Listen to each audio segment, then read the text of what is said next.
Hello everyone, welcome to Economics with Mekala. Today's lesson is Income Elasticity of Demand. So today we are going to discuss about the responsiveness in quantity demand for a change in income. I hope you all can remember income is a determinant of demand, which means when we experience a change in consumer income, that will directly influence demand for a product in the market. So if consumer income increases, there are certain products quantity demanded will increase. We call them normal goods. And there are different types of goods like necessities or else inferior goods. So when consumer income is changing, demand is going to respond in different ways.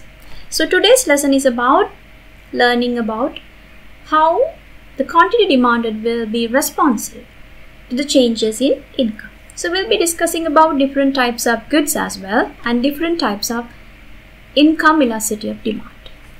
First thing, let's find out how to calculate income elasticity of demand. If you can remember price elasticity of demand, our formula was PED. For income elasticity of demand, we can use YED. Y is a very common notation we use for income in economics graphs and mathematical expressions. So instead of income elasticity of demand, we can use YED. So we are going to measure the responsiveness in quantity demand for a change in income. So first we need to find out percentage change in quantity demand.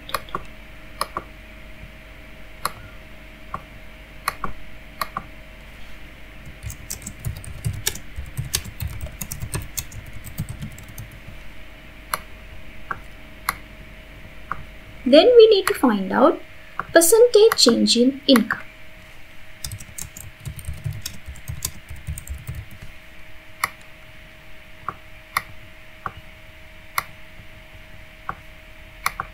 So how do we find out YED? That is percentage change in quantity demanded divided by percentage change in income. Let's take an example and find out how to calculate income elasticity of demand using this formula. I'm taking a product A, and let's assume in 2010 demand for this product or else quantity demanded was 5 million,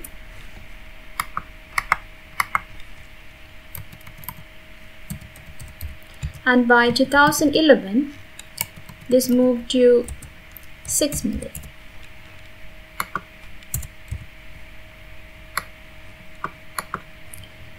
And let's assume consumer income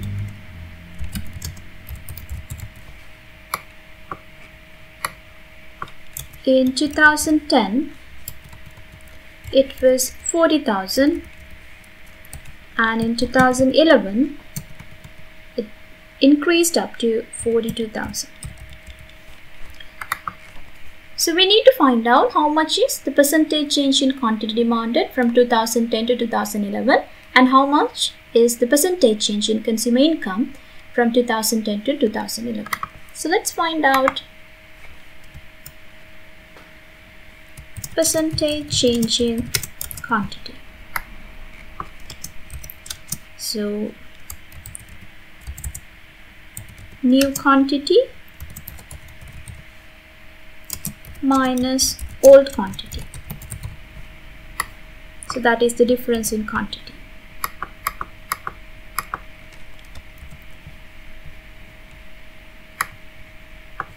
Divided by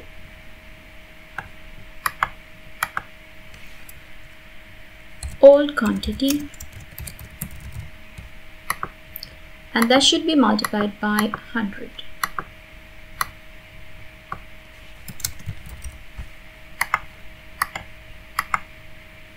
So let's find out. Our new quantity is 6 million, old quantity is 5 million,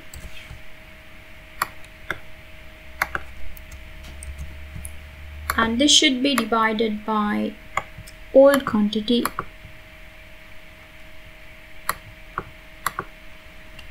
$5 million, and should be converted into a percentage. So we multiply by 100. So if you simplify this, 6 minus 5 is 1. So 1 divided by 5 multiplied by 100. Our answer is 20%. So this is how we calculate percentage change in quantity demand. I hope it's clear for you. So here we'll make a note. Percentage change in quantity demanded was 20%. Right. Now let's find out percentage change in income.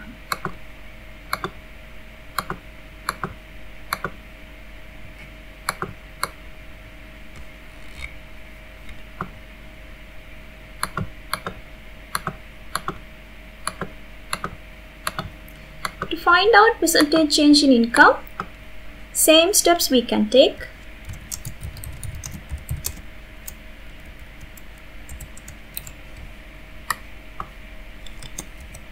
That is new income minus old income. That is the difference from 2010 to 2011. Then we need to find out this as a percentage against old income.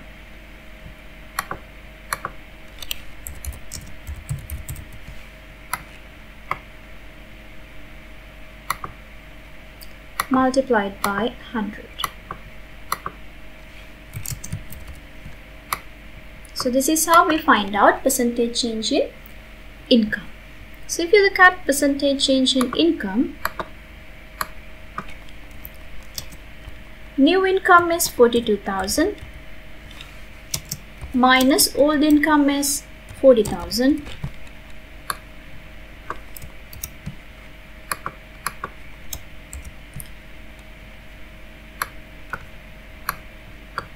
This is the difference in consumer income from 2010 to 2011. Then this should be taken as a percentage against old income, that is 40,000.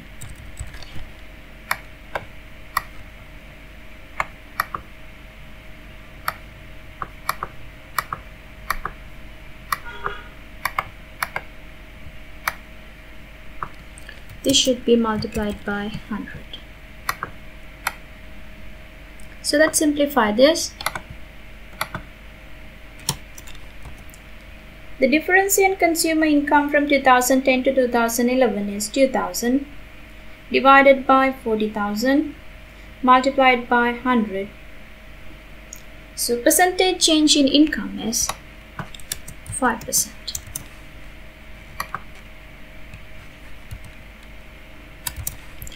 So we found percentage change in quantity demanded and percentage change in consumer income. So let's find out how much is the YED for this particular product.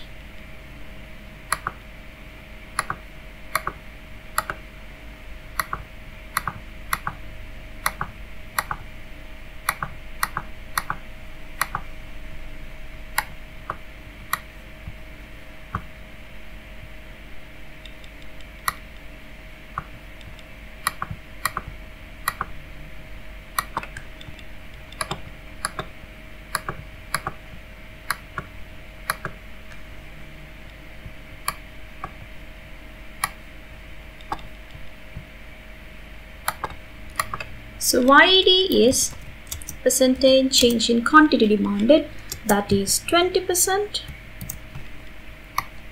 divided by percentage change in income, that is 5%. So 20 divided by 5, answer is 4. So this is a positive value. This shows income elastic demand, which means when consumer income is increasing, quantity demanded also has increased. So quantity demanded for this product, or the demand for this product, is responsive for the changes in income. Remember something very important. When we were calculating price elasticity of demand, the value we get for PED, we considered only the absolute value, or just the numeric value, not plus and minuses. But in here, in YED, if you receive plus or minus for your income elasticity of demand, you need to consider it. Because looking at the value we get for income elasticity of demand, we can classify income elasticity of demand into 3 different classes: positive income elasticity of demand, negative income elasticity of demand, and zero income elasticity of demand. Let's find out what is positive income elasticity of demand, what is negative, and what is zero income elasticity of demand. So let's take positive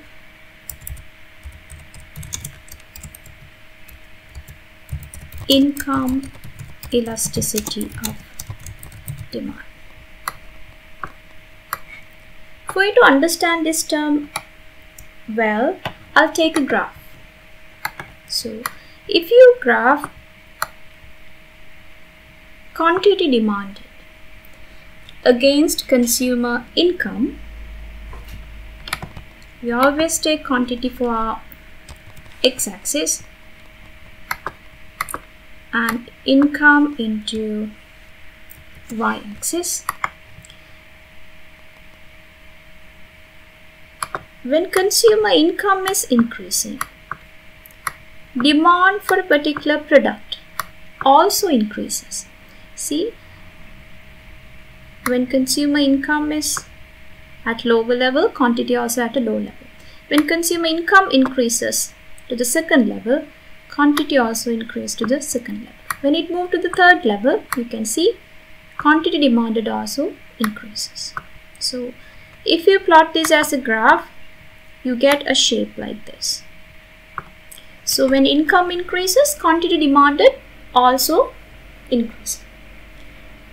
Same time, if income decreases, quantity demanded will decrease. So when one variable is moving upward, the other variable also moving upward. So this kind of relationship in economics we call positive. So this is called positive income elasticity of demand. If you take normal goods, they are having positive income elasticity of demand, because when consumer income is increasing, consumers will tend to demand more quantities of normal goods. So what type of goods we consider as normal goods? If you look at food, clothes, even taxi services, they are normal goods, because when consumer income is increasing, they tend to buy more clothes. They will be spending more money on food items. Not only that, they can even afford a taxi service now. If they used to use public transportation, now they can even think about spending a little bit more and use a taxi for their transport. So these are normal goods. Remember, for normal goods, there is positive income elasticity of demand. When consumer income is increasing, demand for normal goods will increase. So take taxi services as an example. When consumer income is increasing, if they used to take public transport, they might think about using a taxi service because they can spend more money now compared to earlier.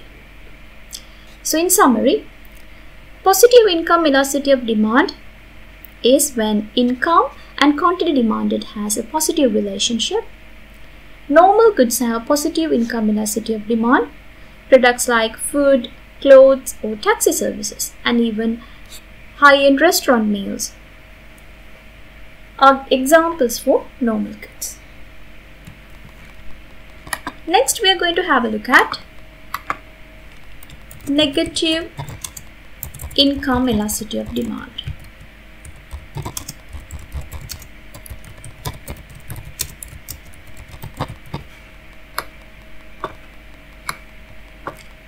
I'll show you in a graph how the income and quantity demanded will behave when we change consumer income. So again, we are taking income for y-axis and quantity for x-axis.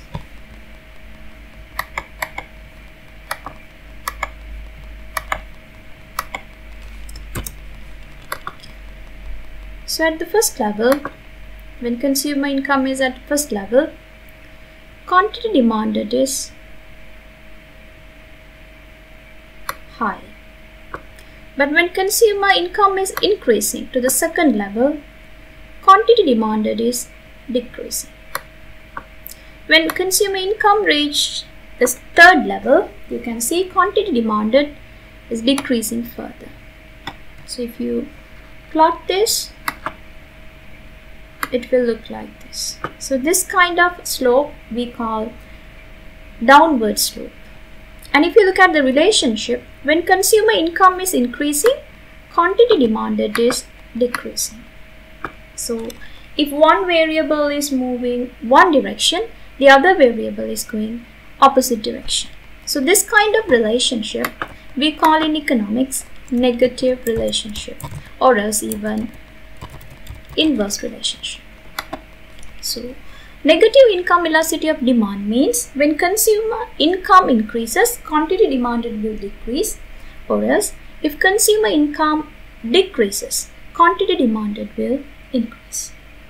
So there are goods which have negative income elasticity of demand. We call them inferior goods. So what are the examples for inferior goods? If you look at supermarket brands, we all know supermarkets also produce most of the products under their local brand name, and if you go to check their prices, relatively cheaper than other products. So if you look at a juice bottle, there are certain brands for juice products. So if you look at the supermarket brand juice bottle, the prices are relatively low. And mostly people who are looking for economic goods or cheaper products will look into supermarket brands. Not only that, public transport is known to be an inferior good. Let me explain you, using public transport, what is negative income elasticity of demand. Now if you look at consumer income, they must be using public transport. If we assume only the income is the main factor influencing their decision, because they cannot afford private transport.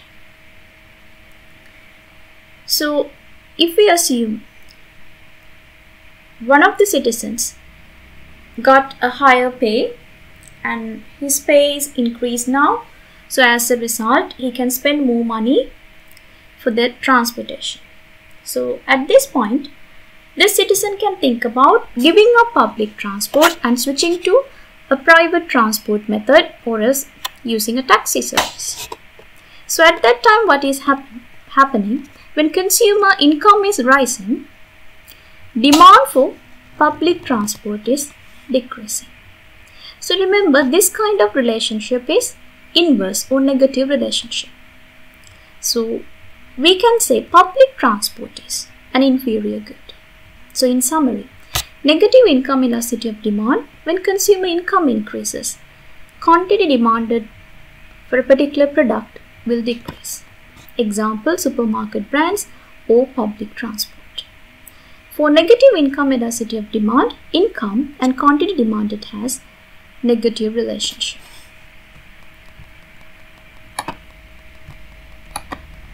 Third type of income elasticity of demand we are going to learn today zero income elasticity of demand.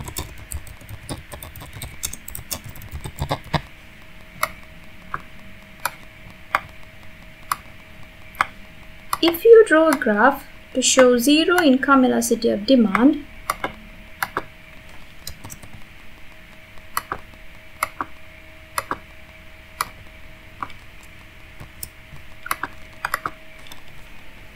consumer income is changing, but quantity demanded will not change. If the quantity demanded is not changing, that looks like a vertical line. So if you look at different income levels, quantity won't change. Income is increasing, but the amount of goods consumers are demanding is not changing. So this graph shows zero income elasticity of demand. If you look at necessities,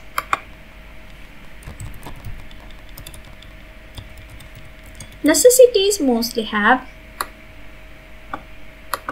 zero income elasticity of demand, because regardless of changes in income, we buy these necessities because those are essential for survival.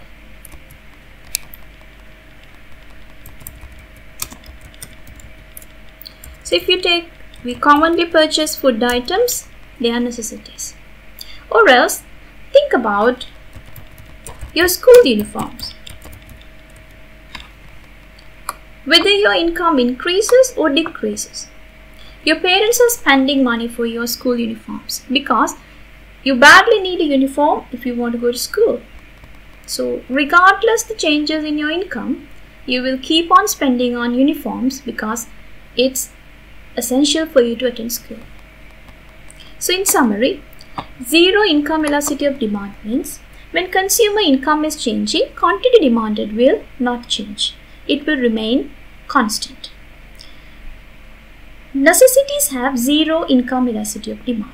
So examples for necessities: food items, school uniforms, even we can think about prescribed drugs.